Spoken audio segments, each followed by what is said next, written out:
My hearty thanks to the Empire Center. I really appreciate the chance to do this. Thanks so much for being here. Pity Alex Berenson. I don't think he knew what he was getting himself into. I apologize for the reform movement who basically have called him a cherry picker and a race baiter and stigmatizing mental illness. He just needs our love and a little training in research methods. I'm going to point out his argument tends to go something like this. Cannabis leads to more psychosis, which leads to paranoia, which leads to violence. He's not saying you're going to smoke pot and become a schizophrenic zombie and punch your grandma in the face. He's just saying general trends on these are going to increase. I want to walk you through each of these and explain not only are the effects really small, but they're really straightforward in how we could intervene. So cannabis leading to increases in psychosis, the best data on that, as his book asserts, longitudinal studies are huge samples because psychosis is so rare. What we've got is a problem with confounds. I can't randomly assign people to smoke pot. You get cannabis, you don't. You get cannabis, you don't. So we don't know if there was something pre-psychotic, if you will, attracting people to cannabis in the first place. And then one of the biggest confounds and one of the best theories of schizophrenia involves the dopamine system. So we need to make sure we're also controlling for drugs that work in the dopamine system. What does that mean? Of course, cocaine and amphetamine, but also Adderall, Ritalin, Modaflin, some of the things that you can get from a doctor very easily. And the way that these have been measured in these longitudinal studies is not good. Data from my lab suggest if you link cannabis to schizotypal personality disorder, one of the psychotic disorders, that effect really does disappear if you control for cannabis use. Data from my lab also suggest, unfortunately, the way we measure psychosis is biased against cannabis users. So one of the items on the schizotypal personality questionnaire, I use words in unusual ways. Yes, psychotics use words in unusual ways, but anybody who's kicked back at 420 with his homies with some sour diesel also thinks he uses words in unusual ways, unfortunately endorses this item and gets labeled schizotypal. When you pull that item out, at least in the data I published, that effect disappears. But let's assume it's really there. Let's assume it does increase psychosis. We need to spread the word. What a surprise, a university professor thinks education is the answer.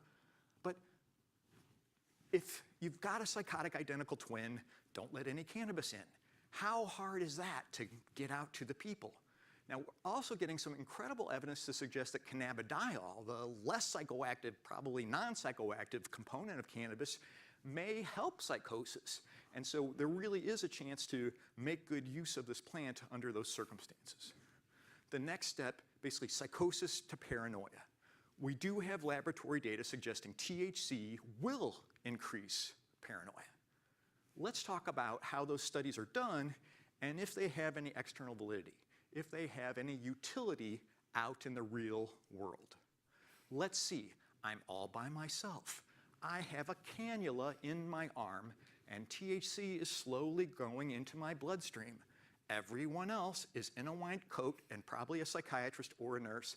I'm high all alone under fluorescent lights.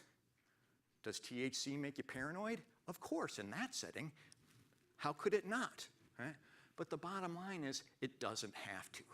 And here's a situation where not only could education be a big plus, let's let everybody know that you don't want to use cannabis by yourself under fluorescent lights with a bunch of psychiatrists, but also that literally a milligram of cannabidiol could probably take that edge off. The magical ideation, kind of oddball components that THC tends to facilitate often will disappear in the presence of a little bit of CBD, which is part of the plant anyway, but has been kind of bred out because of prohibition over the years.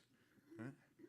So if you're getting frightened because of THC, by all means, just add a little CBD. Okay? It's really not that hard to spread the word about that part either. The last part, cannabis is going to increase aggression. Cannabis is going to make people more violent. When you survey cannabis users about this and say, hey, does marijuana make you more aggressive? They immediately say no right after they stop laughing. It's just not an effect that we see very commonly. In the lab, where people are literally randomly assigned to get THC or get placebo, and then play a game where they're literally supposed to be playing against another participant, but that person is really in cahoots with the experimenter and does these really provoking, irritating things. Who gets more mad? The placebo group. Right? Almost invariably at high doses, THC will actually decrease aggression in paradigms like that. Does that apply to anything out in the real world? I honestly didn't think so. Brad Bushman did a big analysis showing that it probably does. Right? Once in a while, we'll hear some stories about, well, it's marijuana withdrawal, if you believe in such a thing, that leads to increases in aggression. The size of that effect also seems to be, shall we say, small. Right? Generally, if psychosis is going to increase 3 times, we're talking like 1.6, something like that.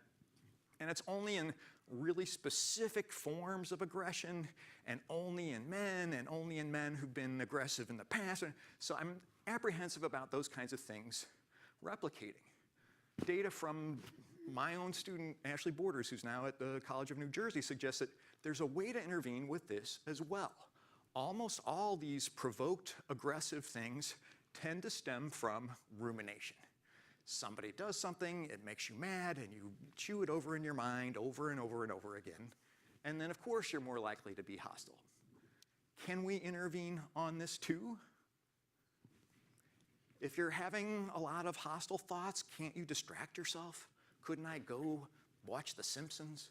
Couldn't I order a plate of onion rings? Obviously, there's a chance to make it so that I don't perseverate on these angry thoughts if I'm sort of aware that that's a high-risk possibility. Lo and behold, now we can at least try to keep the impact of that down, and away we go.